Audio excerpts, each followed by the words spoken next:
Hey guys, it's Alyssa here, and today I shall be talking about how I rate books and all that jazz.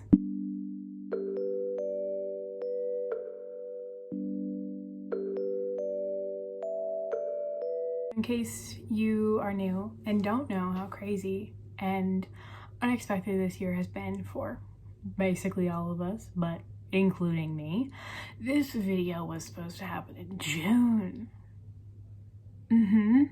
And then I was gonna do it in July, and then it all fell apart. So here we are in November. I just thought I would talk about this because I feel like I haven't talked about it before, and I think it's always interesting to see how people rate things, and people rate things very differently. I haven't looked at these notes since I wrote them down, so let's see if I still feel this way. So let's start with 1 stars.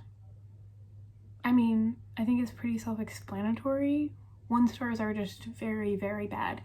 I feel like something has to be so outrageously horrendous to be rated 1 star. I've only done it a couple times where I finished them fully and then I was like, wow, there is nothing redeemable about that. What comes to mind is I read a poetry book by R.H. Sin, and it felt like the most condescending piece of work I had ever read in my entire life. 1 stars, they just weren't good. They were bad in every single possible way, and there was nothing redeemable about it. Usually also 1 stars means that it was so bad that I won't forget how bad it was, because it was that bad. Time to wait for our local dirt bike riders to have a moment of silence for them.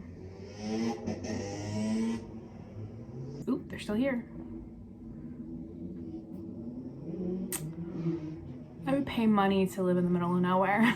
On to 2 stars. These are books that just were not good. They weren't it. They didn't hit. They weren't good. They were not even okay. They were bad, but they weren't so horrendously bad that they had to get a 1 star. Usually it's because I find nothing interesting about them. I don't like the plot, characters, pacing. None of it hits for me. For me, low ratings are much less complicated because I don't rate things low, usually. With like, if I rate things low, that's like weird. And I love people who do this. I am not trashing them, but the people who are able to do videos and just keep reading a book that they hate and don't like and will then give a critical review of it and give it 1 star could never be me. I have to be reading a book and think and keep going and be like, okay, there has to be a redeeming quality somewhere.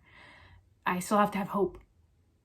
But people who can critique books like that, rock on, but not gonna be me. 3-star books. We're here. We're at the controversial middle point. This is always the hardest area of any rating system because 3 stars means so many different things to so many different people. So for me, 3 stars can still be a good book. I don't think 3 stars means a bad book. If I see somebody who rated something 3 stars, I would still read it, depending on what they thought of it and what they had to say about it.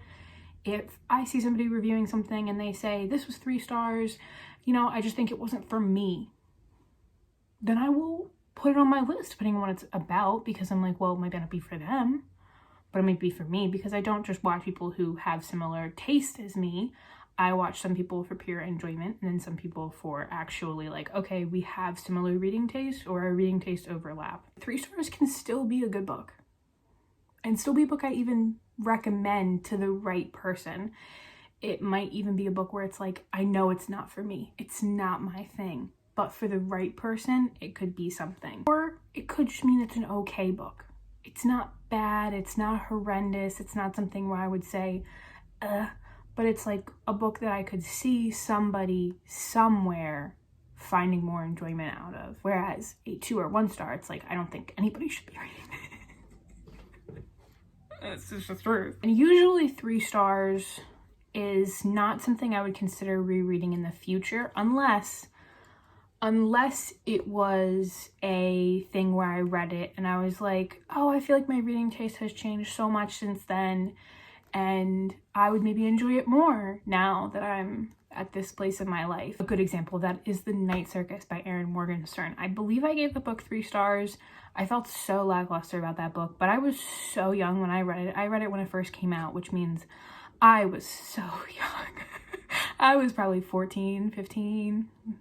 Me and her, we are not the same person anymore. That's really the only time I would feel to reread a 3-star book. Other than that, it wouldn't be a book that I would want to reread. And usually it probably has some sort of plot issues. A big thing for me is pacing issues, or a big thing is if a book is slow. A book can be slow going. I have read books that people have said that are slow going, and then I'm like, how do I enjoy that? Because I have such issues with paying attention.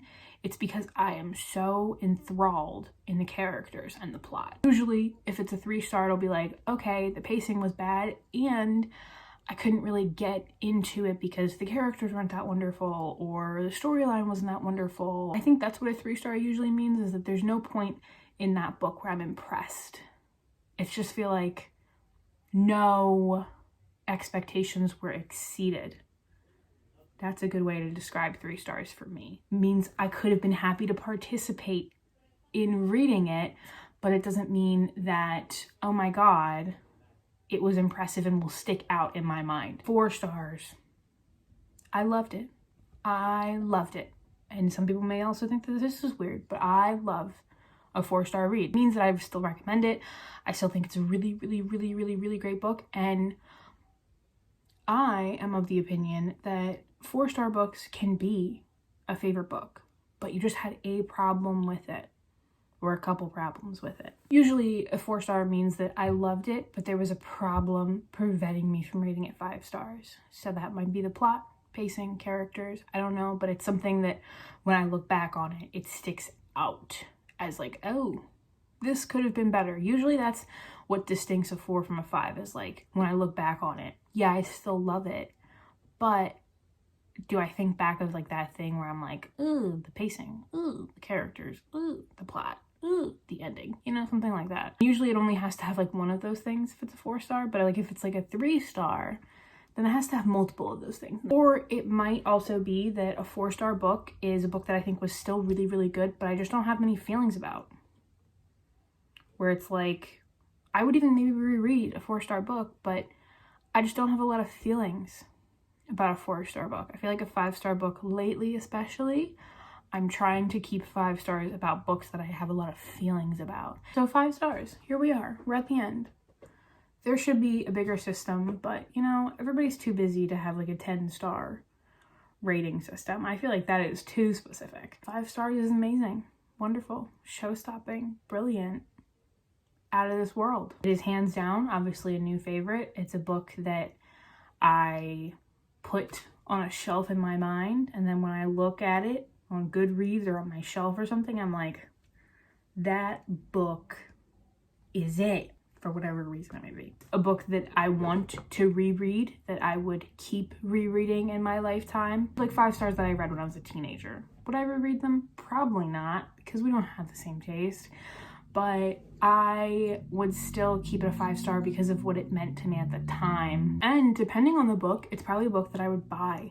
I do a lot of library reading. I say a lot. I do exclusively library reading. What am I on? I can't remember the last time I read a new physical book that I owned. The library book, it means that I want to own it someday. And obviously the plot and characters have to be really, really good or fascinating. Like, they have to be so either like, oh my God, so fleshed out, so good. But then like, if we're talking about unlikable characters, they have to be so interesting and intriguing to keep my attention. And the last point I think with 5 stars is a 5-star still may have problems, right? A 5-star may still have problems, but all of the other things in the novel in its entirety makes up for that problem or problems. So that's how I rate things. Was this an interesting video? I don't know. You'd have to tell me down below. That's all I got. Let me know any opinions you have down below. I would like to know them, I guess, if you enjoyed this video. And that's all I got. So I hope you enjoyed this video and hope I'll see you in the next one. Bye.